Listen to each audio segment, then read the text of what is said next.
My lovely students, welcome to Methodological. In this session, we'll be discussing a practice mock for XGMT examination. And you can download or the PDF file from Telegram channel Methodological, or you can directly watch the solutions. Okay, start karte hain. So the first question, the 277th term of the series A, BB, CCC and so on, kya hoga? What will be 277 terms of the given series? The first term is A, that is followed by B and B, 2 times B, and then there are 3 C's, then there are 4 times D's, ठीक है, and so on. So 1A, 2 B's, 3 C's and 4 D's and so on. और हमें चाहिए 277 term. Okay, so basically nth alphabet will be occurring n times, isn't it so? There is 1A, 2B, 3 C's, 4 D's and so on. So nth alphabet will be occurring n times. Okay, so total number before the nth alphabet कितना होगा? nth alphabet से पहले के numbers कितने होंगे? ठीक है, so that numbers will be, या फिर n plus 1th alphabet से n times आएगा nth alphabet. So if we need to find out total number till then, so that will be n into n plus 1 by 2. 1 से लेके n तक का सम n into n plus 1 by 2.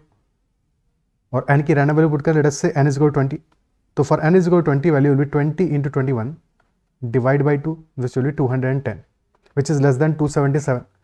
If we put n is equal to 23, let us say, so this will be 23 into 24 by 2. तो 23 into 12, 230 plus 46, 276 आ गया. तो till n is equal to 23, 276 terms निकल जाएंगे हमारे. लास्ट टर्म होगा 276 for the nth alphabet, 23rd alphabet. और 23rd alphabet क्या होगा? दैट विल बी W होगा. ठीक है, सो W लास्ट टाइम आएगा 276 टर्म में, तो term number 276 will be W. From term number 277 onwards, we will be having X. So term number 277 will be equal to X. Option D will be the answer. क्या ये part clear है? ठीक है, answer हो जाएगा हमारा X. Okay. Next question. From a circular sheet of paper with a radius 20 centimeter, 4 circles of radius 5 centimeter each are cut out. What is the ratio of the uncut to the cut portion? So circular sheet का radius given है हमें 20 centimeter and 4 circles of radius 5 centimeter each. Radius है 20 centimeter और 4 circles are cut of radius 5 centimeter each. So if this is the center,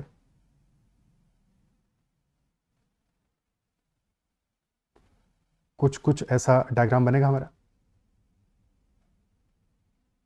Okay, so total area of the circle before cutting, total area will be pi into 20 square. And 4 circles of radius 5 centimeter, इनका area क्या होगा? pi into 5 square. And 4 such circles are cut. तो area of the cut portion will be 4 into pi into 5 square. So this will be 25 into 4, 100 pi. Total area was 400 pi. 100 pi is cut, remaining will be 300 pi. So uncut circular sheet का area is 300 pi. 100 pi has been cut, so ratio will be 300 is to 100, यानी कि 3 is to 1. 3 is to 1 will be the answer. Option C. Isn't it so? Clear? Next question. 2 circular tracks A and B of radii 1000 meter and 200 meter respectively touch at a point P. Ammu and Anu start running on the tracks A and B at speeds 12 km per hour and 4 km per hour respectively, both starting from the point P. If Ammu and Anu meet for the first time after t minutes and by that time they have completed m and n rounds respectively, find the value of m plus n. m plus n का value क्या होगा? So there are 2 circular tracks. Radii of first track is 1000 meter. Radii of the second track is 200 meters.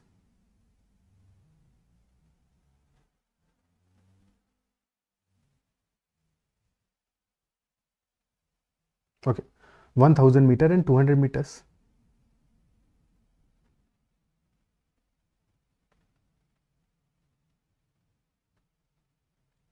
and Amu and Anu start running on the tracks at the speed of 12 km per hour and 4 km per hour. And this is the starting point, point P. So they can only meet, since both tracks are different and they only join each other at point P. So they can only meet at point P, at the starting point. जब complete integer number of rounds complete होंगे उनके, तभी तो meeting हो पाएगा उनका. Isn't it so? क्या ये part clear है? They both can only meet at the starting point because वही एक common point है उनके tracks में. So length of track A कितना है? Radius given है 1000, तो length of track A will be 2 pi r. 2 pi r. So basically 1000 meter, यानी कि this is 1 kilometer, तो 2 pi into 1 kilometer. So this will be 2 pi kilometers. Radius of track B, radius बोल रहा है, length of the track B 2 pi r. So this will be 2 pi into radius is 0.2. So 0.4 pi kilometers. So time taken by Amu and Anu. Amu का कितना time लगेगा एक round complete करने में? Time taken completing one round will be length divided by speed, to 2 pi by 12, which is pi by 6 hours. While time taken by Anu will be 0.4 pi divided by 4. ठीक है, 0.4 pi divided by 4, which will be pi by 10 hours. Pi by 6 hours and pi by 10 hours. So in pi by 6 hours, Amu will be completing one round. In pi by 10 hours, Anu will be completing one round. और हमें चाहिए कि both should be completing integer number of rounds, यानी कि हमें LCM लेना पड़ेगा दोनों वैल्यूज का, दोनों टाइम की वैल्यूज का. That will be the time when they will be meeting for the first time. So LCM of pi by 6 and pi by 10. और LCM क्या आता है? कभी फ्रैक्शंस का LCM लोगे तो क्या होगा? LCM of two fractions, let us say fractions हैं a by b and c by d, in their most simplified form. In their most simplified form जो हमारे fractions होंगे, ठीक है. So LCM of those will be always equal to LCM of numerators divided by HCF of denominators. LCM of numerators divided by HCF of denominators. Okay, clear है?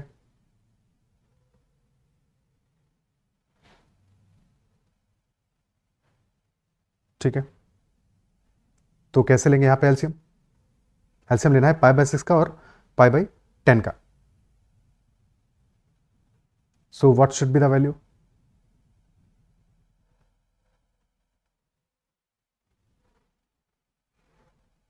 क्या value हो सकता है? So LCM will be pi by 2 basically. ठीक है, LCM of pi, numerator में तो पाई है, सो एलसीएम आ जाएगा हमारा पाई अपॉन 2 और डिनोमिनेटर का एचसीएफ आ जाएगा 2. 6 और 10 का एचसीएफ आ जाएगा 2. Pi by 2 will be our LCM. तो टाइम पीरियड पाई बाय 2 के बाद में they will be meeting for the first time. और number of rounds completed by Amu कितने होंगे? That will be equal to M. तो एम की वैल्यू क्या आ जाएगा? M will be equal to pi by 2 is the time. Pi by 2 hours के बाद में number of rounds completed will be pi by 2 divide by 1 round complete करने में टाइम लगेगा पाई बाय 6. तो pi by 2 by pi by 6 this will be equal to 3 and N का value will be equal to pi by 2 by pi by 10 which will be equal to 5.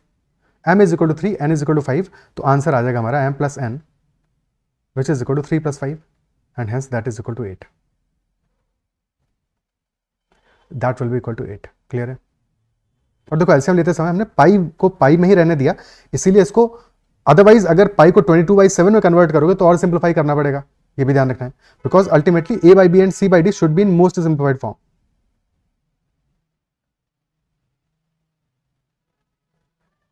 To take the LCM.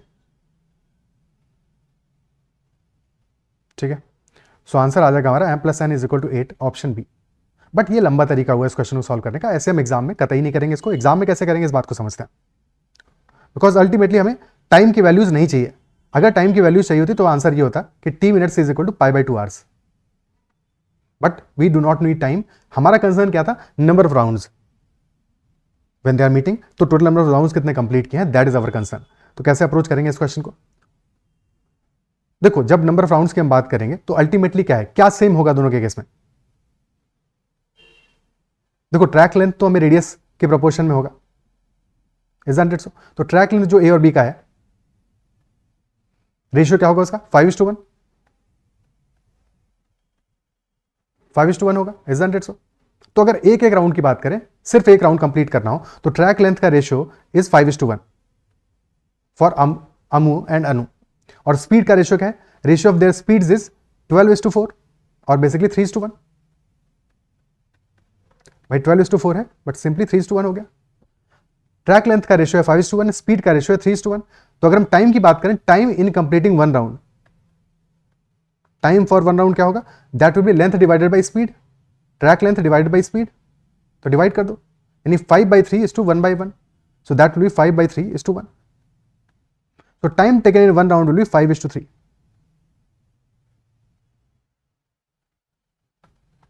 Time taken in completing one round, ratio आएगा उसका 5:3, और हमें यह पता है कि when they will be meeting time taken will be same.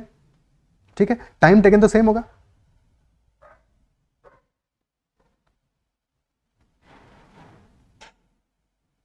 isn't it so? So when they will be meeting time taken will be same. और अभी टाइम की वैल्यू क्या हो रहा है, एक राउंड के लिए रेशियो आ रहा है 5:3 का। 5 और 3 का एलसीएम ले लो, क्या आएगा एलसीएम 5 और 3 का, एलसीएम वैल्यू 15। सो लेट अस से 15 मिनट्स के बाद में उनकी मुलाकात हो रही है, या 15 यूनिट्स टाइम के बाद में उनका मुलाकात हो रहा है, they are meeting for the first time after 15 minutes of time. तो अगर 5 मिनट्स टाइम लग रहा है इन कंप्लीटिंग वन राउंड, तो 15 मिनट्स टाइम में कितने राउंड्स कंप्लीट होंगे, 3 राउंड्स कंप्लीट होंगे। तो number of rounds will be 3 for a, और 3 मिनट्स टाइम लग रहा है बी को इन कंप्लीटिंग वन राउंड, 15 मिनट्स में 5 राउंड्स कंप्लीट होंगे, तो 3 rounds and 5 rounds. Okay, so when they will be meeting for the first time, number of rounds हो जाएंगे 3:5, और ये मोस्ट सिंप्लीफाइड फॉर्म में है, इससे ज्यादा इसको और सस्ता नहीं कर सकते और कम नहीं कर सकते, बिकॉज जो ultimately they will only be meeting जब नंबर ऑफ राउंड्स हमारे इंटीजर में होंगे, जब इंटीजर में होंगे तभी वो पहली बार मिलेंगे एट द स्टार्टिंग पॉइंट। तो 3:5 is the most simplified form in that case. तो 3 आ गया एम का वैल्यू, 5 आ गया एन का वैल्यू, 3 + 5 आंसर विल बी 8। क्या ये अप्रिशिएट कर पा रहे हो? ठीक है, ओके, आगे बढ़ते हैं। Next question, A, S, M and D are functions of x and y as they are defined as follows. A of x comma y is equal to x plus y, S of x comma y is equal to x minus y, M of x comma y is equal to xy, and D of x comma y is equal to x upon y, where y is not equal to 0. So what will be the value of this given expression for x is equal to 2 and y is equal to 3?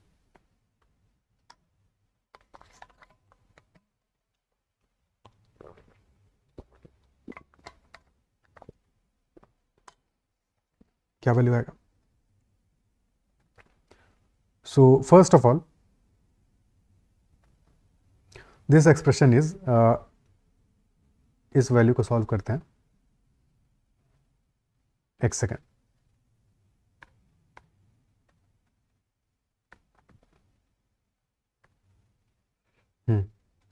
Inside the bracket this value is m of x comma y comma s of y comma x,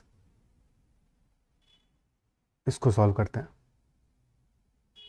because basically this expression is m of this whole expression comma x। ठीक है, सो ये value क्या आ जाएगा हमारा, a of m of x comma y, x है y 2 है y है 3, तो m ऑफ 2 कॉमा 3 यानी 2 और 3 का multiplication, because a for addition, s for subtraction, m for multiplication, d for division, तो m of x comma y m of 2 comma 3 will be equal to 6, s of y comma x या s of 3 comma 2 will be 3 minus 2 which is equal to 1। ठीक है, सो a of these two values 6 comma 1, this will be equal to 6। okay, so this becomes m of 6 comma x, or x is equal to 2, m of 6 comma 2, this will be equal to 12 आ जाएगा, and hence finally m of 12 comma a of y comma x, यानी कि a of 3 comma 2 which is equal to 5।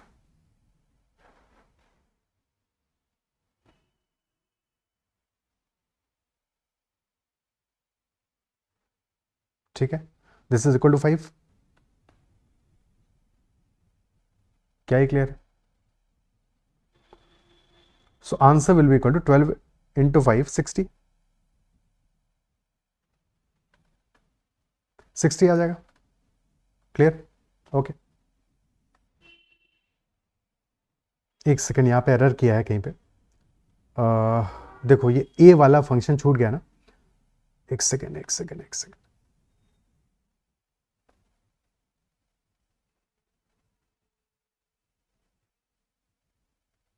हाँ, ए of 6,1 addition है 6 और 1 का, addition है, so that is equal to 6 plus 1, so this will be equal to 7. So finally this will be m of 7 comma x is equal to 7 comma 2, which will be equal to 7 into 14, or finally m of 14 comma 5, which will be equal to 70. So answer will be 70 in this case. Option D will be the answer. Okay, clear? So the question looks very simple, simple ही है, but थोड़ा सा confusion हो सकता है, और confusion में error होने का पूरा scope है. Okay, next question. A slab of ice 8 inches in length, 11 inches in breadth and 2 inches thick was melted and is solidified in the form of a rod of 8 inches diameter. The length of such a rod is nearest to what value? Initially slab of ice का length है 8 inches, breadth है 11 inches, thick है 2 inches. तो volume निकाल लेते हैं, volume को equate कर देंगे. तो volume in the first case will be equal to volume in the second case. और फर्स्ट केस में क्या है, स्लैब ऑफ आइस है, क्यूबॉइड के फॉर्म में है, तो 8 into 11 into 2, this is volume. और सेकंड केस में वॉल्यूम क्या है, 8 इंचेस डायमीटर है, तो radius will be equal to 4 inches.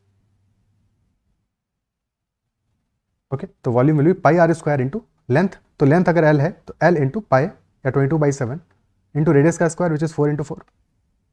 तो 4 इंटू 4 इज 16 और 8 इंटू 2 इज 16. 16 से 16 कैंसिल आउट हो गया. 11 2s are 22. तो L will be equal to 7/2, which is equal to 3.5 inches. So answer will be 3.5 inches, option B. Okay. Next question. A cube of side 12 centimeter is painted red on all the faces and then cut into smaller cubes, each of side 3 centimeter. The total side length of a cube is 12 centimeter and it is cut into smaller cubes, each of side 3 centimeter. So what is the total number of smaller cubes having none of their faces painted? So number of cubes कितने बनेंगे हमारे? Volume of the cube, larger cube is 12 into 12 into 12 and volume of the cut pieces, the smaller cube is 3 into 3 into 3.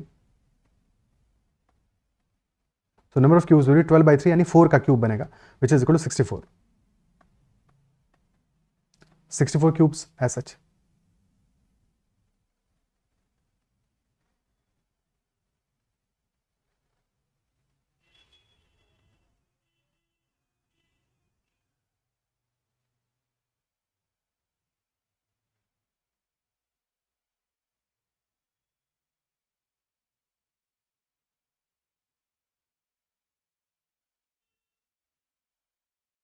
ठीक है, 4 cross 4 cross 4 and all of them are painted red.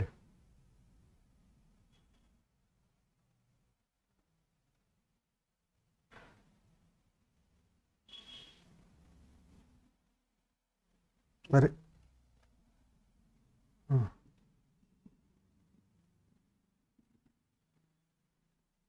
all of them are painted red. तो number of smaller cubes having none of their faces painted कितने होंगे? So all the cubes which are inside the cube, जो बाहर में जितने भी सारे के सारे cubes हमें दिख रहे हैं, visible cubes हैं, वो तो painted होंगे. All of them will be having all their sides that are visible painted. ठीक है, जो inside cubes होंगे, जिनमें की कोई भी साइड जिनका visible नहीं होगा at present, those will be the cubes with none of their faces painted. Isn't it so? तो जो visible cubes हैं, उनका नंबर हम निकाल लें, so हमें पता चल जाएगा अंदर के cubes कितने होंगे. Okay. So all the cubes inside, जो ये हमारे बाउंड्री वाले क्यूब्स हैं, ठीक है, 4 cross 4 cross 4, this is total number of cubes. और बाउंड्री पे हमारे कितने क्यूब्स होंगे? These cubes basically,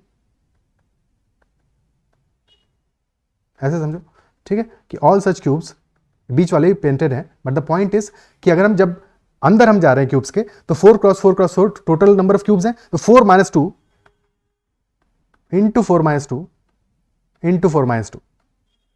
These will be number of cubes which are inside which have none of the faces painted. ठीक है, number of cubes कितने हो गए हमारे? 2 into 2 into 2 which is equal to 8 cubes will be the answer. 8 will be such cubes which will have no sides painted. ठीक है, basically एक हमने सारे के सारे क्यूब्स निकाल लिए हर एक साइड से, अगर ऑब्जर्व करो, so all these cubes on that side, this side, और similarly on the opposite side, तो उनको रिमूव कर दिया हर एक फेस से.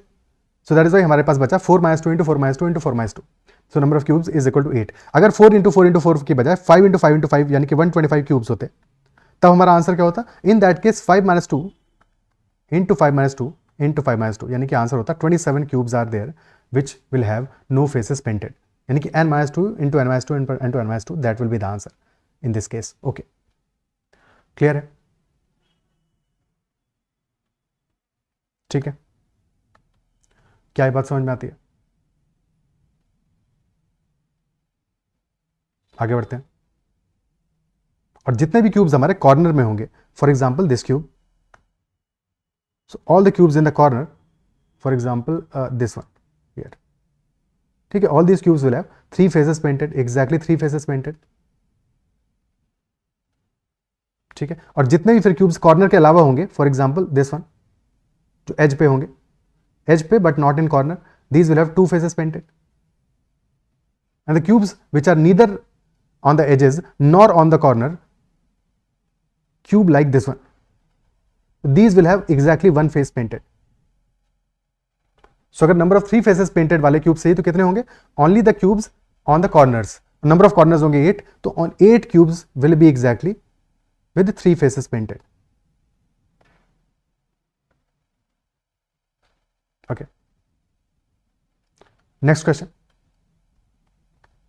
Siddharth has only 3 types of toys: cars, puzzles and planes.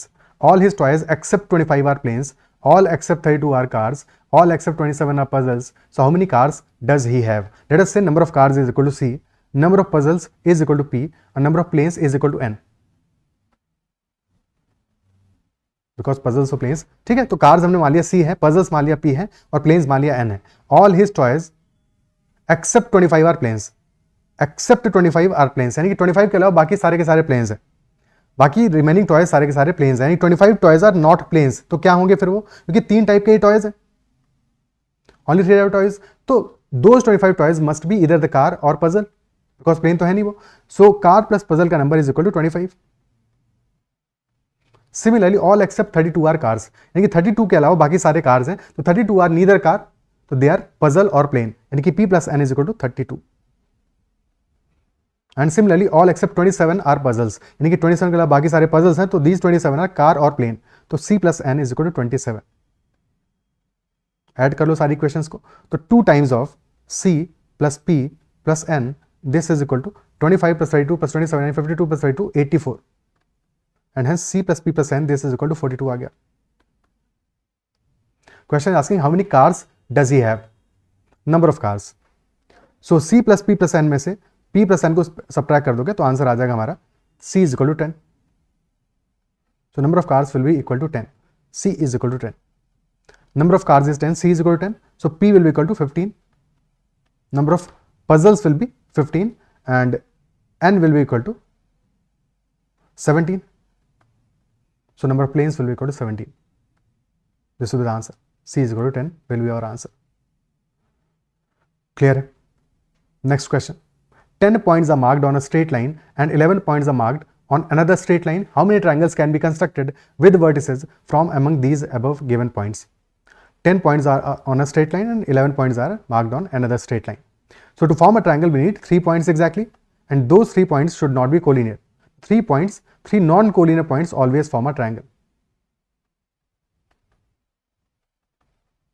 3 non-collinear points always form a triangle. तो options क्या है मेरे पास? 2 स्ट्रेट लाइंस है, फर्स्ट लाइन में 10 पॉइंट्स है, सेकंड लाइन में 11 पॉइंट्स है। ओके,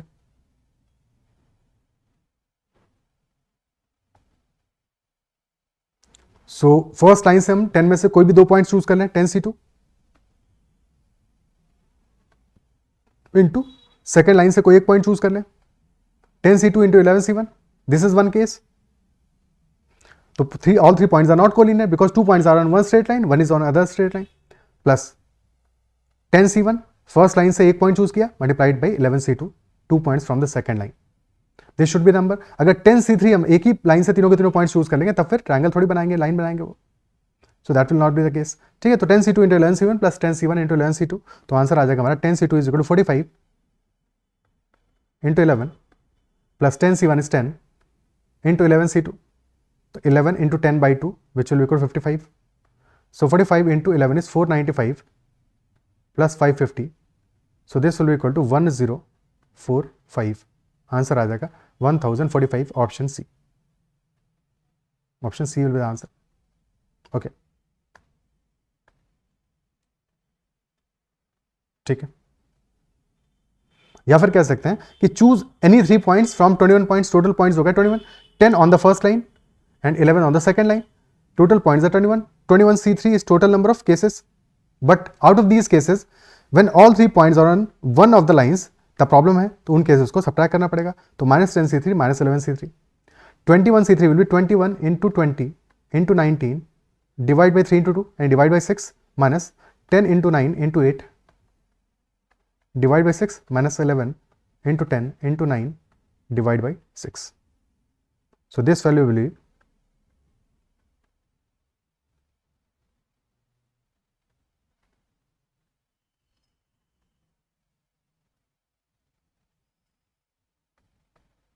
क्या वैल्यू आ जाएगा 7 into 10 into 19. तो this is 190 into 7 1330 minus 120 minus 15 into 11 165. So 1330 minus 285. So answer will be 1045. Method 2. Okay. Is that clear? Next question. An airline has a certain free luggage allowance and charges for excess luggage at a fixed rate per kilograms. Two passengers, Raja and Praja, have 60 kg of luggage between them and are charged rupees 1200 and rupees 2400 respectively for excess luggage. Had the entire luggage belonged to exactly one of them, the excess luggage charge would have been rupees 5400. So what is the weight of Praja's luggage? प्रजा के luggage का weight क्या होगा? That is the question. कैसे approach करेंगे question को?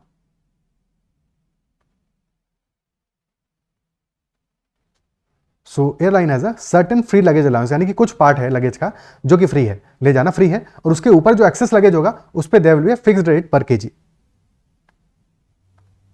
Okay, so let us say free luggage is F मान लेते हैं. F is free luggage. ठीक है, free luggage allowance.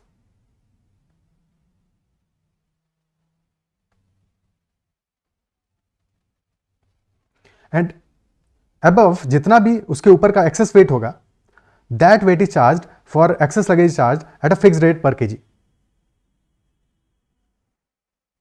Okay, so let us assume कि W1 is the weight, excess weight for Raja.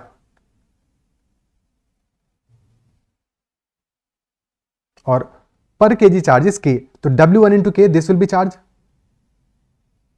ठीक है, W1 is the weight, wait W1 है, सो total wait हो गया F plus W1. F is free,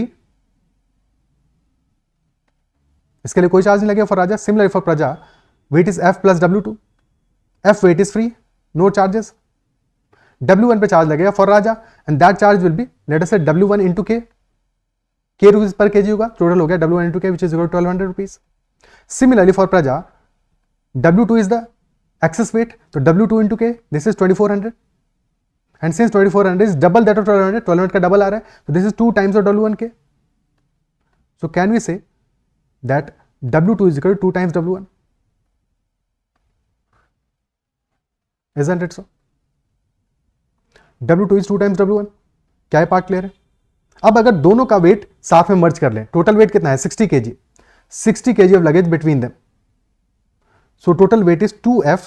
F is the weight का value, ठीक है, जो कि फ्री अलाउड है. So 2F plus W1 plus W2. This is equal to 60 kg. And we also know W2 is equal to 2 times W1. So replace कर दो तो हो गया 2F plus 3 times W1. This is equal to 60 kg. Okay. अगर पूरा का पूरा luggage एक ही पर्सन को बिलोंग करता तो इसमें से सिर्फ और सिर्फ F वाला पार्ट फ्री होता. 2F plus 3 W1 में से F पार्ट तो फ्री हो जाता. Additional F plus 3 W1 part पे चार्ज लगता. And this will be charged at F plus 3W1 into K. So that will be F into K plus 3 times of W1 into K. और W1 into K की value है 1200. So this will be F into K plus 3 into 1200 यानी कि 3600 और total charge आ गया हमारा 5400। सो यहाँ से f इंटू के की वैल्यू हमारी आ गई equal to 1800 rupees. So if f weight was not free of charge तो चार्ज कितना लग रहा है उस पर 1800 रुपीज का। f इंटू के इज 1800, w1 इंटू के इज 1200, तो f बाई w1 का वैल्यू क्या आ जाएगा भाई? If this is first equation, this is second equation, तो second divided by first, f by w1 will be equal to 1800 by 1200, which is 3 by 2. So ratio of free weight and w1 is 3 by 2. Okay. f by w1 is 3 by 2. So f is equal to 3 units और w1 आ गया 2 units. So 2 into 3 units या फिर 3x और 2x मान लो, ठीक है कि this is 3x, this is 2x. So f is 3x, w1 is 2x. So 2f कितना आ जाएगा 6x और 3w1, तो that is also 6x. Total 12x is equal to 60, x is equal to आ गया equal to 5, x is equal to 5 आ गया। और question पूछ रहा है what is the weight of Praja's luggage.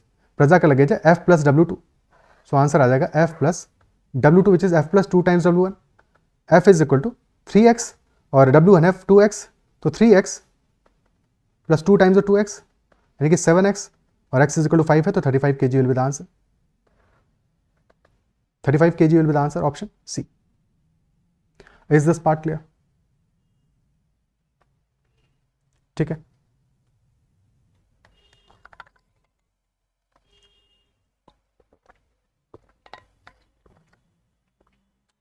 Clear है।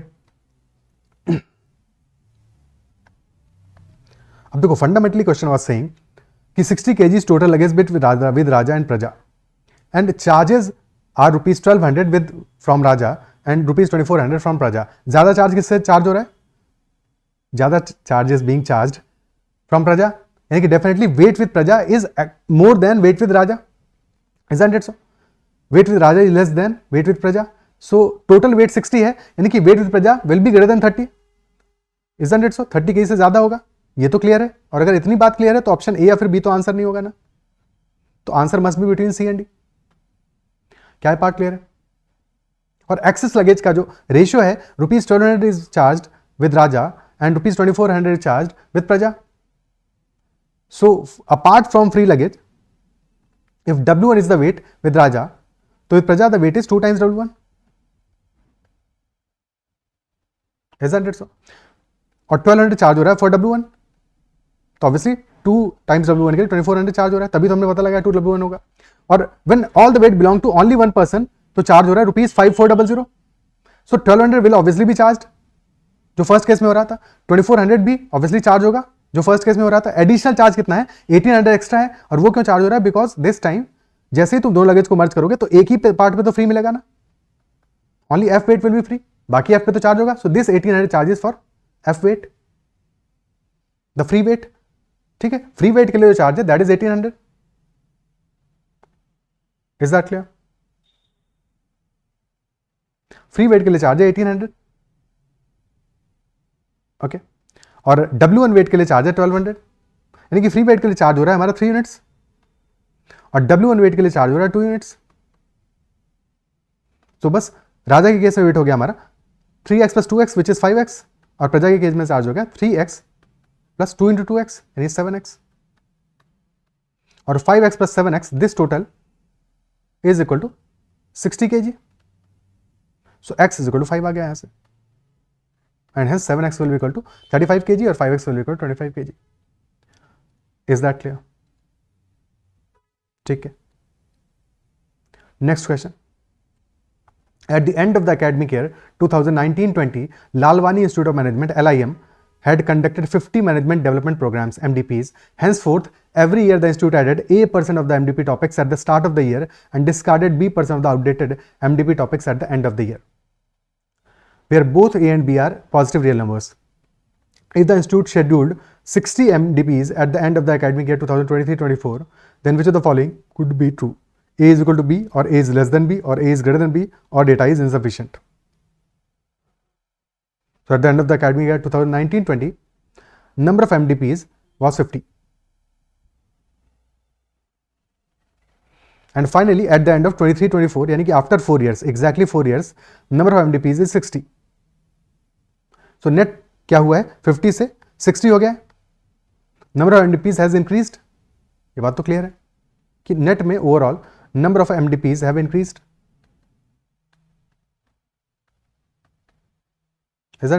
और हर एक ईयर क्या हो रहा है, at the start of each year A% से नंबर ऑफ एमडीपीज को इंक्रीज करते हैं and at the end of the each year B% से डिक्रीज करते हैं। सो नेट चेंज क्या आएगा, net change in year, net change per year that will be equal to percentage change. क्या होगा, सक्सेसिव चेंज है, A% से इंक्रीज फिर B% से डिक्रीज, तो A minus B minus AB by 100, A minus B minus AB by 100। If A was equal to B, if A was equal to B, तो net change क्या आता हमारा, A minus B 0 हो जाता, तो net change would have been minus A square by 100%। अगर A equal to B होता successive change में, अगर 2% है, एक बार इंक्रीज करे एक बार डिक्रीज करे, नेट चेंज क्या आता है, ऑलवेज A स्क्वायर बाई 100। अगर X% का इंक्रीज X% डिक्रीज है, minus X square by 100%, isn't it so? Net change always will be decrease. अगर बोथ वैल्यूज आर सेम तो डिक्रीज होगा नेट में, बट हमारे केस में क्या हो रहा है, इंक्रीज हो रहा है। इनिशियली 50 है और after 4 years this is becoming 60, यानी कि there is a net increase, and as long as there is a net increase that implies definitely increase का percentage will be greater than decrease का percentage, because if both were equal तो decrease होता, अगर decrease का percentage ज्यादा होता तब भी डिक्रीज होता ऑब्वियसली, ठीक है, जब सेम है तब डिक्रीज हो रहा है, ज्यादा होता डिक्रीज वाला परसेंटेज तो डिक्रीज होता ही होता। तो डेफिनेटली इंक्रीज का percentage must be greater than decrease का percentage, A must be greater than B.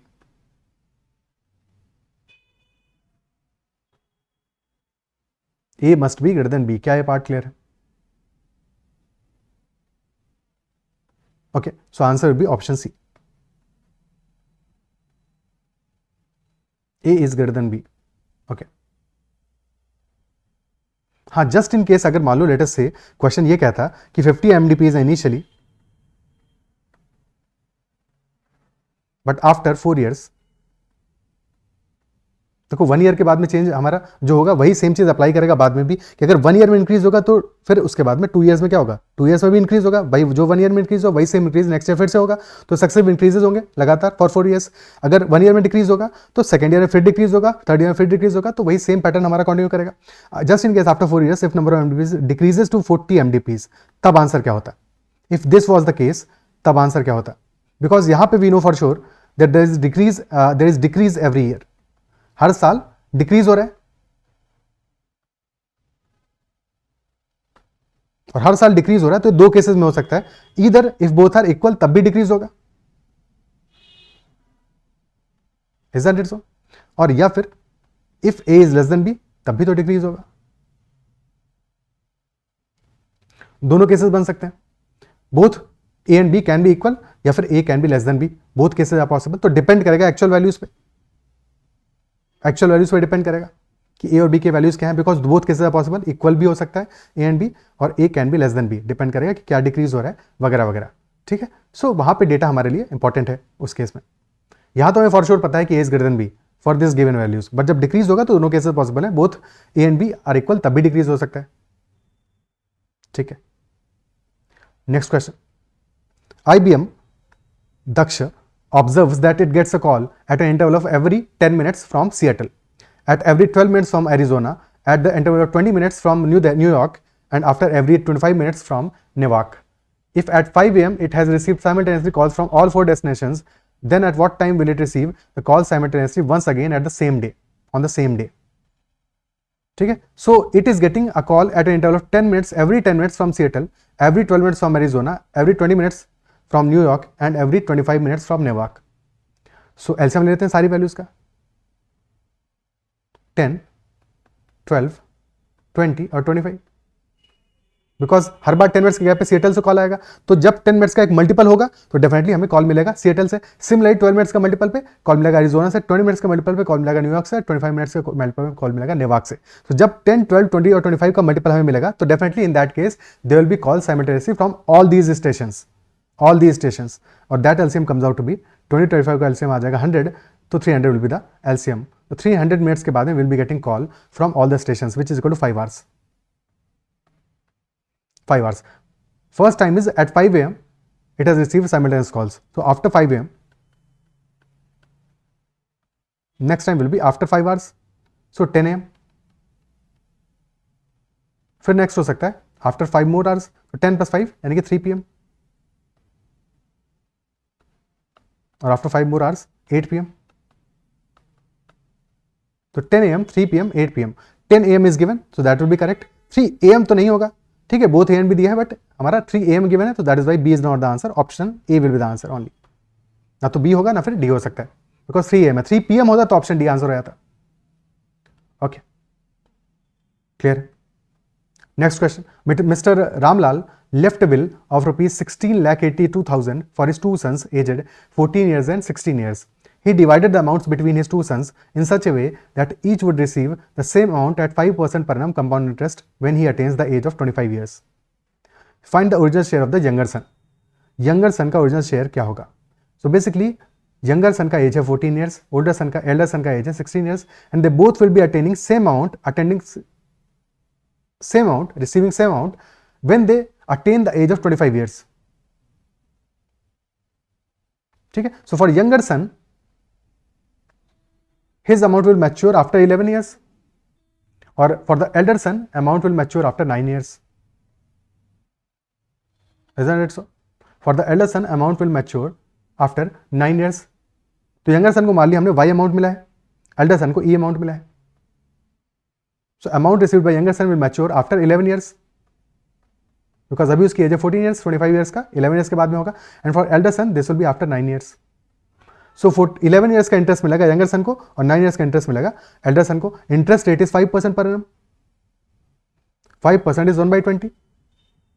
और अगर 5% का इंटरेस्ट यानी कि 20 रुपीज का अगर प्रिंसिपल होगा, तो इंटरेस्ट के बाद में टोटल अमाउंट हो जाएगा 20 से 21 इन 1 ईयर. ठीक है, तो 1 ईयर में अमाउंट हो रहा है 20 से 21, यानी 1 रुपीज हो जाएगा 21/20. Isn't it so? तो या तो लिख सकते हो कि 1 plus principal into 1 plus 1/20 to the power n. This will be our amount का value which is equal to P into 21/20 to the power n. Principal है y और e रिस्पेक्टिवली, तो y into 21/20 to the power n की value क्या होगा? Younger son को 11 years का interest मिलेगा तो टू द पावर 11, और एल्डर सन के this will be 21/20 to the power 9, and these two amounts are equal. Amount equal है. 21/20 टू पावर 9 से कैंसिल आउट करोगे तो यहाँ पे पावर कितनी बचेगी? पावर बस 2 बचेगी. 11 - 9 2 बचेगा. तो y इंटू 21/20 का whole square, this is e, which is equal to y into 441/400, this is equal to e. So y upon e, this is equal to 400/441. So younger son को अगर मिले हैं 400 रुपीज, एल्डर सन को मिलेंगे 441, तभी amount equal होगा after as many years. ठीक है, तो 400 units plus 441 units, late us से 400x and 441x, total amount हो जाएगा हमारा 841x, and that value is equal to 16,82,000. Okay, so 841 से स्ट्रेट अवे जा रहा है, 2 टाइम्स जा रहा है, 2000 वैल्यू हो रहा है. तो x इज इक्वल टू 2000 आ रहा है. क्वेश्चन पूछ रहा है original share of the younger son, x is equal to 2000 है. तो यंगर सन का अमाउंट हो जाएगा 400 into 2000, 100 2000 is equal to 2 lakhs, तो 8 lakhs will be the amount with younger son. Option B will be the answer. Okay, option B will be the answer. Also, देखो younger son का amount mature हो रहा है after 11 years, which is more time period as compared to elder son. Elder son से ज्यादा time period मिल रहा है, और अगर उतने टाइम पीरियड के बाद में भी अमाउंट सेम रह रहा है दोनों का, तो डेफिनेटली यंगर सन को कम अमाउंट मिला होगा, बिकॉज ज्यादा टाइम मैच्योर होने के लिए मिल रहा है और बाद में सेम अमाउंट हो रहा है. तो डेफिनेटली अमाउंट जो डिस्ट्रीब्यूट किया होगा यंगर सन और एल्डर सन को, एल्डर सन को अमाउंट ज्यादा दिया होगा इन कंपैरिजन टू यंगर सन. तो 16,82,000 का अगर हम 2 पार्ट्स करेंगे तो 1 part will be more than the other. ठीक है, सो 16,82,000 में से amount given to younger son will be less than elder son. So 16,82,000 divide by 2, यानी 8,41,000 से यंगर सन को अमाउंट जो मिला होगा that will be less than 8,41,000. क्या ये पार्ट क्लियर है? Because if that part is clear तो डेफिनेटली ऑप्शन सी या फिर डी तो आंसर नहीं होगा. Answer will be between A and B. क्या ये क्लियर? ठीक है, और दो दिस इज नॉट सफिशिएंट, इसके बाद भी 2 ऑप्शंस तो बच ही रहे हैं. बट कभी कभी अगर तुमसे एग्जाम में गलती हो रहा है, जस्ट इन केस तुम उल्टा कर दे रहे हो कि यंगर के बजाय एल्डर वाला तुमने मार्क कर दिया, एज्यूम जिस तरह से किया तुमने क्वेश्चन को सॉल्व करके, तो वहां पे वो गलती तुम्हारा बचेगा. अगर तुम स्टार्ट से ही ये चीज दिमाग में रहेगा कि डेफिनेटली यंगर सन को कम अमाउंट मिला होगा या एल्डर सन को ज्यादा अमाउंट मिला होगा, which ever way you think about it. Okay, clear है? Next question.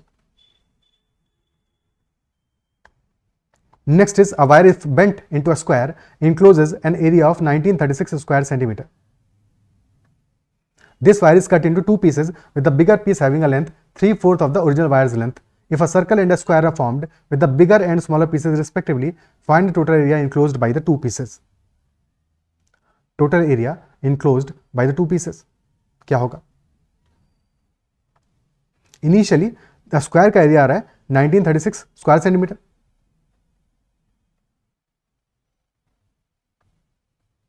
So a square is equal to 1936 क्योंकि एरिया क्या होगा? a square होगा स्क्वायर का. a square is 1936. So a की वैल्यू यहां से निकाल सकते हैं क्या? क्या वैल्यू आ सकता है? 40 का square is 1600.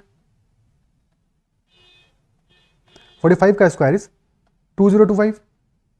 So this is less then 2025 यानी कि डेफिनेटली दिस इज 44 का स्क्वायर बिकॉज लास्ट में आ रहा है 6. 44 का स्क्वायर होगा.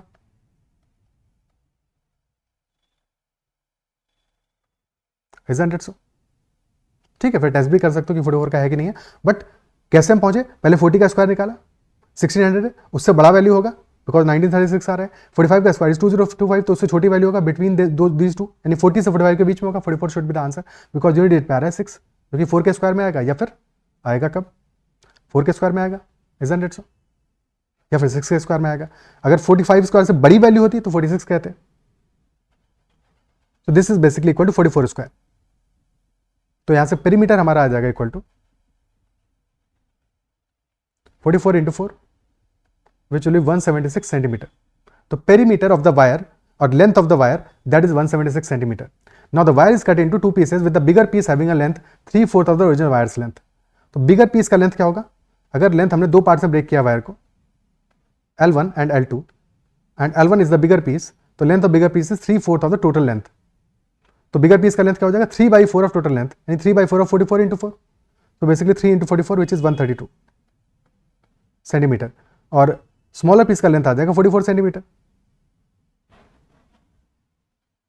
Now question is saying if a circle and a square are formed with the bigger and smaller pieces to find the total area enclosed by the two pieces.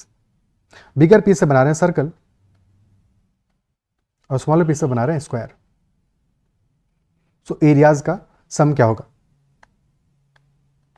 So circle का perimeter तो given है हमें 132 क्योंकि उसी से बन रहा है हमारा circle. 2 pi r is 132 and for square perimeter होगा 4 टाइम्स ए तो मान ही चुके हैं तो मान लेते हैं, ए की बजाय बी मान लेते हैं,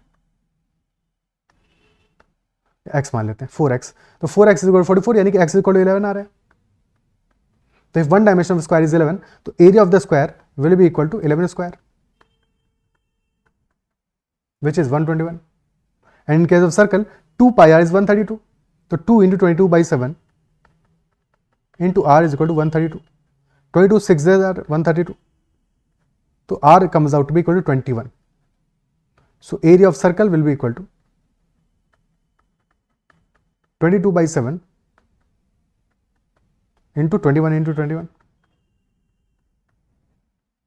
3 into 21 is 63 तो 22 into 63 63 2s are 126 6 हो गया 12 कैरी हो गया 126 plus 12 1386. Total sum of the areas will be 1386 plus 110 तो 1486 तो 1507 centimetre square will be the total area enclosed. 1507 centimetre square option C. Okay ठीक है. अब देखो एक सिंपल सी चीज है, कभी भी एरिया आगे में सर्कल का कैलकुलेट करना है तो if the radius is 7 centimetre, if radius is 7 centimetre तो पेरीमीटर एंड एरिया, पेरीमीटर क्या आएगा? Perimeter will be 44 centimetre. If radius is 7 centimetre perimeter will be 44 centimetre. Area will be 154 centimetre square. अगर रेडियस double होता है, let's say radius is 14 centimetre तो perimeter भी double हो जाएगा because perimeter is always proportional to radius, area is always proportional to radius का square. तो पेरीमीटर भी हमारा डबल हो जाएगा बिकॉज हमने रेडियस को डबल किया है. So perimeter will be 88 centimetre. ठीक है. तो अगर मैं 7 सेंटीमीटर के वैल्यूज को प्रैक्टिस कर लिया या याद कर लिया एक बार तो उसके बाद में 14 के लिए निकालने की जरूरत नहीं है. 14 सेंटीमीटर है तो definitely perimeter will be 88 centimetre. Area will be 4 times because area is proportional to radius का square. Area will be 154 into 4 616 centimetre square. Isn't it so? अगर जस्ट इन केस रेडियस हमारा हाफ हो जाता है divided by 2 so this become 3.5 centimetre. तो perimeter भी half हो जाएगा, 22 सेंटीमीटर हो जाएगा, और एरिया विल बी 1/4 यानी 154/4, विच will B 37.5 plus 1 38.5 centimetre square. ठीक है. और अगर रेडियस हमारा 3 टाइम्स हो गया as in present case 21 centimetre, तो एरिया विल बी 9 टाइम्स. तो 1540 minus 154, that will be 1386 centimetre square. Okay, clear. Next question. Question number 14. 3 organizations A, B and C with 3, 4 and 5 employees respectively merged into ABC as a new entity. 2 of the employees have to be promoted post-merger as managers. If the employees should not belong to same organization pre-merger, then how many ways can the 2 employees be selected for promotion? 2 employees have to be promoted. Organization A में number of employees है 3, B में है 4, C में है 5. And we must choose the 2 employees from the different organizations. Same organization से नहीं होने चाहिए. ठीक है. तो या तो एक एम्प्लॉइज ए से होगा, एक बी से होगा, या एक ए से, ए सी से, और या फिर एक बी से, एक सी से, एक सी से. ये पॉसिबिलिटी होगा. ठीक है. तो या तो A and B, A and C, और फिर बी एंड सी. तो ए से 3 में से एक सेलेक्ट करना है. 3C1 विल बी कैसे, यानी 3 into 4, 1 from A, 1 from B, और ए एंड सी, और यानी एडिशन. ए से 3 ऑप्शंस हैं, सी से 5 ऑप्शंस हैं, और फ्रॉम बी एंड सी, और यानी एडिशन, और बी से 4 ऑप्शंस हैं, सी से 5. तो टोटल हो गया नंबर हमारा 12 प्लस 15 प्लस 20. तो 20 plus 27 47 are total number of ways. Option C will be the answer, 47. Clear. Okay. Next question. Find the square root of the harmonic mean of the roots of the equation 5 plus root 2 times x square minus 4 plus root 5 times x plus 8 plus 2 root 5 is equal to 0. Is square root of the harmonic mean of the roots of the equation.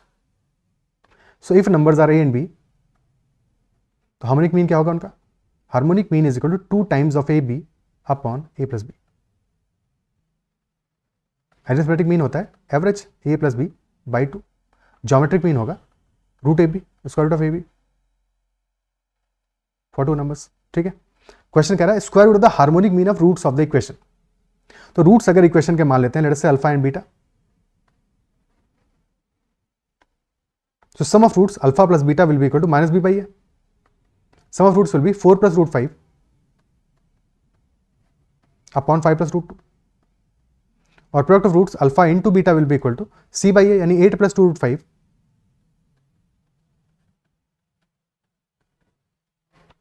upon 5 plus root 2. So harmonic mean of roots, this will be equal to 2 alpha beta upon alpha plus beta. Values put कर दो. तो 2 times of alpha beta यानी 2 times of 8 plus 2 root 5 upon 5 plus root 2 divide by alpha plus beta यानी 4 plus root 5 upon 5 plus root 2. तो 5 plus root 2 तो cancel out हो गया. बच जा रहा है 2 times 8 प्लस 2 रूट 5, यहां से भी 2 कॉमन ले लो, तो 4 times of 4 plus root 5 divided by 4 plus root 5. So this also gets cancel out. बच गया 4 बच गया. बट हमें चाहिए square root of this value. हमें चाहिए square root of harmonic mean. तो हार्मोनिक मीन आ रहा है हमारा 4, तो square root of 4 will be equal to 2. So our answer will be 2. और सिंस ऑप्शन में -2 गिवन है, सो आंसर रूट 2 गिवन है, बट 2 गिवन नहीं है. Option D will be the answer. None of these. Actual answer is 2. Okay. एक चीज जो हमेशा ध्यान रखना है कि square root of 4 is not equal to -2. This is square root कभी भी किसी वैल्यू का लोगे तो that will be always positive value. Because देखो 2 इक्वेशन है अगर हमारी. One equation is x square is equal to 4. तो since this is a quadratic equation with degree 2, तो इसके 2 सॉल्यूशंस होंगे, 2 रूट्स होंगे. x is equal to plus minus 2, और as such we can say that if x square is equal to 4, तो x is equal to plus minus square root of 4. ठीक है. Square root of 4 की value 2 ही होगी, but हमारा जो solution होगा that will be plus minus 2. और इसके बजाय if the second equation is x is equal to square root of 4, तब फिर ये एक लीनियर इक्वेशन है, सिर्फ एक रूट होगा, and that would be positive square root of 4. ठीक है. तो प्लस 2. ओके. क्लियर है? Next question, Rahul takes 4 days to finish 1/3 of a job.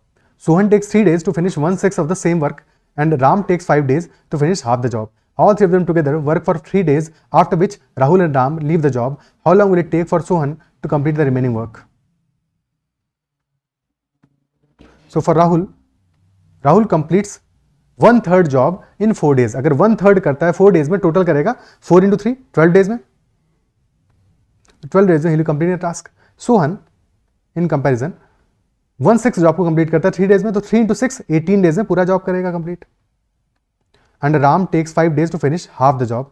5 days में आधा कर रहा है, 10 days में कंप्लीट करेगा. 12 18 10 टाइम की वैल्यूज कैल्शियम ले लो, वर्क आ जाएगा हमारा. वर्क वैल्यू 180 वर्क हो गया. Work is 180 units. So efficiency of Rahul कितना आ जाएगा? 180 by 12 15.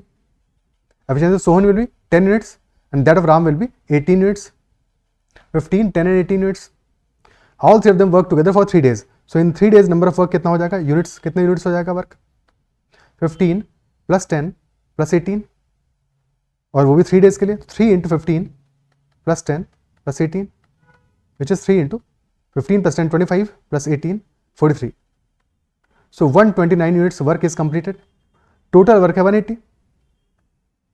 तो 180 में से 129 तो कंप्लीट हो गया. बच गया 180 minus 129, 51 units work is remaining,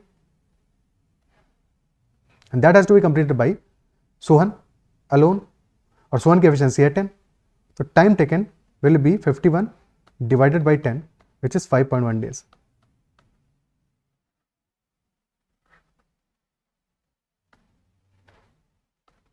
ठीक है, 5.1 डेज. अच्छा, क्वेश्चन का जो लास्ट लाइन है वो हमेशा इंपॉर्टेंट है, बिकॉज 5.1 डेज सोहन ने अकेले काम किया है, बट सोहन ने पहले भी 3 days वर्क किया है. क्वेश्चन पूछा है how long will it take for Sohan to complete the remaining work, so that is why answer will be 5.1 days. अगर क्वेश्चन ये पूछता है इंस्टेड कि how long was Sohan working in on this task, तो total time taken by Sohan is 8.1 days, जब जितना time के लिए सोहन एंगेज रहा है. तो अगर सोहन का लेटेस्ट से फॉर एग्जाम्पल क्वेश्चन और एक लाइन ऐड करता कि daily ways for Sohan is ₹300, ठीक है, so how much will Sohan be given for completing the task और फॉर दिस टास्क. ठीक है, सो 5.1 डेज का रिम्यूनरेशन नहीं मिलेगा, उस केस में 8.1 डेज का मिलेगा, बिकॉज सोहन ने 3 days इनिशियली सबके साथ में भी काम किया है. ठीक है, सो अगर रिम्यूनरेशन की बात होती है या कुछ और लैंग्वेज होता है क्वेश्चन का, तो डेफिनेटली हमें फर्क पड़ता फिर उससे. ओके, क्लियर है? Next question, how many 3 digit numbers are there for which the product of their digits is more than 2 but less than 7? Product of digits more than 2 but less than 7.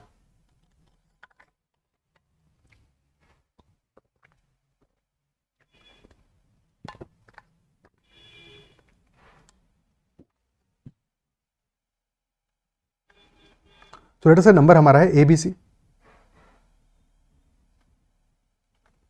Product of digits हो जाएगा A into B into C, and this is more than 2, यानी 2 is less than A into B into C and A into B into C is less than 7. So क्या क्या possible values हो सकता है product का? 2 से बड़ा होगा, 7 से छोटा होगा, यानी कि 3 4 5 6 आर पॉसिबल वैल्यूज. या तो 3 होगा और 4 और 5 और 6, 4 केसेस रहेंगे. ठीक है, if A into B into C is equal to 3, 3 कैसे कैसे बन सकता है? This must be 1 into 1 into 3, isn't it so? If product is equal to 4, so it could be 1 into 1 into 4 or 1 into 2 into 2. 2 cases are there. For 5, 5 is also a prime number, so 1 into 1 into 5, only one case. For 6, it could be 1 into 2 into 3 or it may be 1 into 1 into 6. और तो कोई case बनने वाला नहीं. So these are all the possible cases. अब numbers पता लगा लेते हैं. So 1 into 1 into 3, if that is the product, तो कितने तरीके से हो सकता है? नंबर हमारा क्या हो सकता है? या तो नंबर वैल्यू 113 और 131 और 311. तो 3 such numbers are possible. isn't it so? Basically क्या करेंगे, 3 नंबर्स हैं, 113 को अरेंज करना है हमें, तो 3 फैक्टोरियल तरीके होंगे. But since there are 2 ones, तो डिवाइड बाय 2 फैक्टोरियल करोगे, तो 3 factorial by 2 factorial, this is equal to 3. Similarly 1 into 1 into 4, number of ways आएंगे 3, और 1 into 2 into 2, again number of ways आएंगे 3. 1 into 1 into 5, 3 number of ways होंगे. 1 into 2 into 3, all 3 are different, 3 factorial यानी कि 6 number of ways होंगे. और 1 into 1 into 6 के लिए भी 3 नंबर ऑफ वेज होंगे. तो टोटल आंसर हमारा क्या आ जाएगा, 3 + 3 + 3 9 + 3 12 + 9 21 ways, और 21 such numbers are there. 21 such numbers are there. Option D will be the answer. Option D will be the answer. Okay. Clear?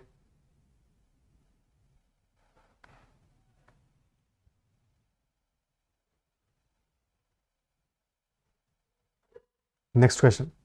The number of positive integer valued pairs x, y satisfying 4x minus 17y is equal to 1, where x is less than 1000.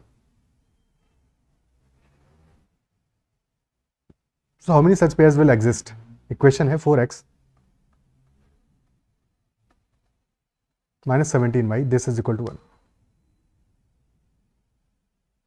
Okay. So सबसे पहले एक solution find out करते हैं. पहला solution find out करते हैं. So we can also write 4x minus 17y is equal to 1 as 4x is equal to 17y plus 1. ठीक है. So y is equal to 0 put करो. 4x is, हमें देखना है 4 का मल्टीपल है राइट हैंड साइड हमारा. y is equal to 0 पे नहीं आएगा, ऑड है. ठीक है, ऑड है तो जब इवन होगा तभी तो आएगा. तो y is equal to 1 put करके देखो. 70 + 1 18 आ रहा है, definitely not multiple. y is equal to 2 put करोगे तो ऑड वैल्यू फिर से आएगा एक बार. ऑड वैल्यू पे तो आना ही नहीं है, तो 1 के पास डायरेक्टली 3 पुट करो.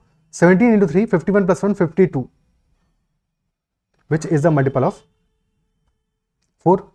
ठीक है, तो y is equal to 3 पे हमें क्या सॉल्यूशन मिल रहा है, 4x minus 51 is equal to 1, 4x is equal to 52, यानी कि x is equal to 13. तो x is equal to 13 पे y is equal to 3 आ रहा है. That is our first solution. That is the first solution that we are getting. And in any such case, the value of x will always depend on coefficient of y. So this value will depend on coefficient of y, and value of y will always depend on coefficient of x, which is 4. अच्छा, y का coefficient है -17, -17 है, और x का coefficient है +4. ठीक है, so next value of y क्या होगा, 3 + 4.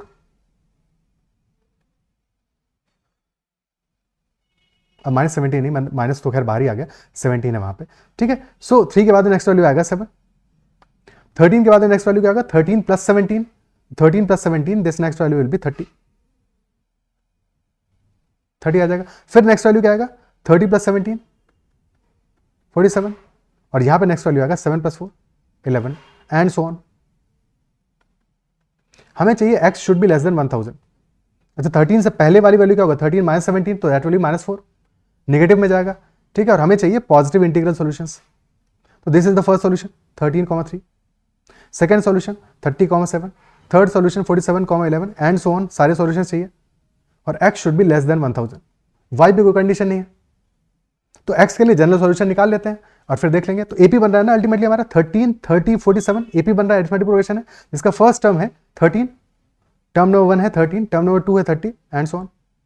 तो जनरल टर्म क्या आएगा, अनदर टर्म क्या आएगा, another term will be equal to a which is 13 plus n - 1 times common difference which is 17, and this should be less than 1000. तो 13 plus 17 and minus 17 यानी 17n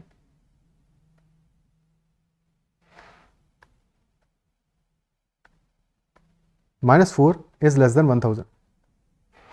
So 17n is less than 1004, and hence n should be less than 1004 by 17, जो रफली आएगा 17 5s are 85, और फिर बच जाता है 154. 17 9s are 153, तो 59 and 1 by 17, तो n should be less than 59 and 1 by 17. तो n की मैक्सिमम वैल्यू कितना आएगा, 59. So term number 51 is the last term that is less than 1000. ठीक है, जैसे ही टर्म नंबर 60 करोगे that will be greater than 1000. तो कितने नंबर ऑफ टर्म्स होंगे हमारे less than 1000, answer will be 59, option A. Okay, number of terms will be 59 which are less than, और वही नंबर ऑफ सॉल्यूशंस भी होगा, तो number of solution will be 59 only in this case. क्या है, clear है? ओके, ठीक है.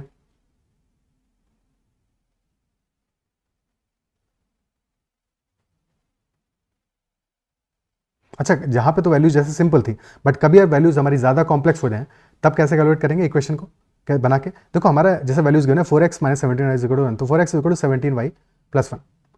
ठीक है, अब तुमने क्या किया, जहाँ पे कोफिशिएंट लार्जर है हमारा 17 इज लार्जर कोफिशिएंट, ठीक है, तो 4 से स्मॉलर वैल्यू से डिवाइड कर दो, तो x will be equal to 17y plus 1/4। Now since x is an integer तो ये वैल्यू भी इंटीजर आना चाहिए हमारा, यानी कि 17y plus 1 should be a multiple of 4, isn't it so? और 17y में से but this is 16y plus y plus 1, और 16y is already multiple of 4, ये तो 4 का मल्टीपल है ही है। सो बचा वो पार्ट ही इंपॉर्टेंट है, basically 16y plus y plus 1 divided by 4, और 16y by 4 this is also already equal to 4y, तो 4y plus y plus 1/4। So all our concern is 4y तो इंटीजर ऑलरेडी है, this is already integer, तो 4y plus 1/4 this must be integer. So y की क्या smallest value होगी जिसके लिए this will be integer, y is equal to 3 पे, तो पहले सॉल्यूशन में मिलेगा y इज इक्वल टू 3 पे, नेक्स्ट मिलेगा फिर 3 प्लस 4 7 पे and so on. But smallest solution निकालने के लिए ऐसे भी कर सकते हो, स्पेशली जबकि वैल्यू ज़्यादा कैलकुलेटिव हो, कॉम्प्लेक्स हो, तो वहाँ पे यही अप्रोच काम करेगा। ठीक है, next question, the speed of a railway engine is 42 km/h when no compartment is attached. So when there is no compartment attached, speed is 42 km/h and the reduction in speed is directly proportional to the square root of the number of compartments attached. So basically speed is equal to 42 when there are no compartments, but reduction in speed is directly proportional to the square root of number of compartments attached. So 42 minus k times root of number of compartments. This should be speed का equation, because this part is reduction in speed. और question यही तो कह रहा था कि reduction in speed is proportional to square root of number of compartments, that is भाई k times root n, मान लिया हमने k is proportionality constant, okay, s is equal to 42 minus k root n। अब हमें given है speed of the train carried by this engine is 24 km/h when 9 compartments are attached, तो बस put कर दो value. So when n is equal to 9, speed is 24, s is equal to 24, 24 is equal to 42 minus k times root of 9, यानी कि k times root of 9 क्या है 3, तो 3k is equal to 42 minus 24 which is 18, and hence k आ गया यहाँ से equal to 6, तो इक्वेशन हमें पता चल गया k इज इक्वल टू 6 आ गया, तो s becomes equal to 42 minus 6 times root of n। Now the question is saying कि find the maximum number of compartments that can be carried by the engine. Maximum number of compartments that can be carried by the engine, can be carried by the engine का मतलब क्या हुआ कि speed zero ना हो, speed positive होगा as long as, तो definitely carry कर लेगा, स्पीड भले ही बहुत क्लोज टू जीरो हो तब भी चलेगा, बट बस कैरी कर पाए, जस्ट कैरी कर पाए, मैक्सिमम नंबर ऑफ कितने कंपार्टमेंट हो सकते हैं, यानी कि speed should be just positive, क्योंकि जब मैक्सिमम होंगे तो बस जस्ट पॉजिटिव होगा। तो इंस्टेड ये देख लो कि स्पीड जीरो कब आ रहा है, जब जीरो आ रहा होगा बस उससे एक कम कंपार्टमेंट लगाओ तो वहां पे जीरो नहीं होगा।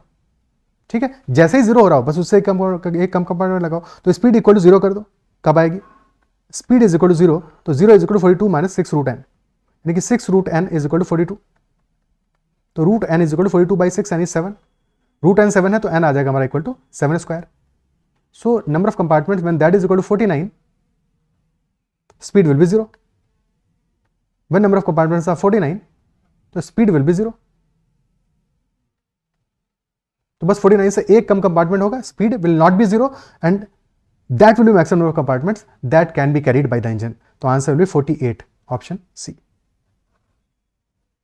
बिकॉज 49 पे कैरी नहीं कर पाएगा, उससे ज्यादा पे तो सेंस ही नहीं बनता, 49 पे ही जीरो हो जाएगा स्पीड। ठीक है, क्लियर है, answer will be 48, okay, because 49 पे speed will be zero.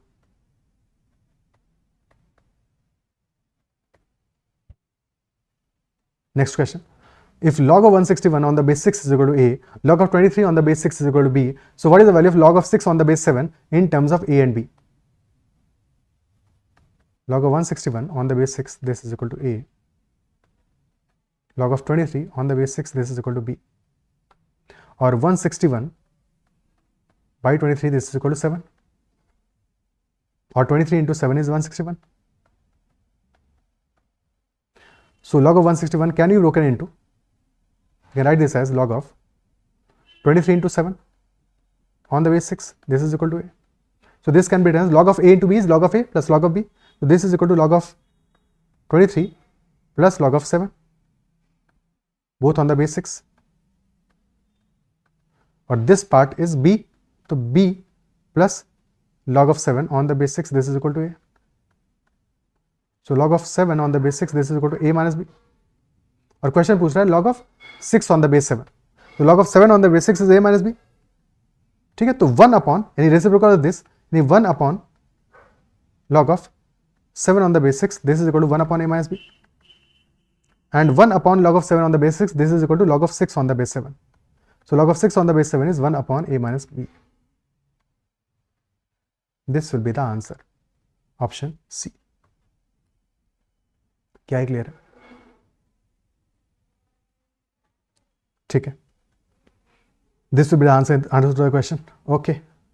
So these are all the questions in this session. I believe जो भी हमने डिस्कस किया वो समझ में आएगा. If there is any doubt whatsoever in any question, then you can always comment. And if you like the session, then make sure to hit the like button as well. That's all for this session. And if you have any questions or queries, definitely write them in the comments. And you can also join the Telegram channel Mathological, or you can message me on Telegram at ADITYKT. If you are liking the sessions and you've not yet subscribed to the channel, then subscribe to the channel as well, press the bell icon. That's all. Bye bye. Take care and keep learning.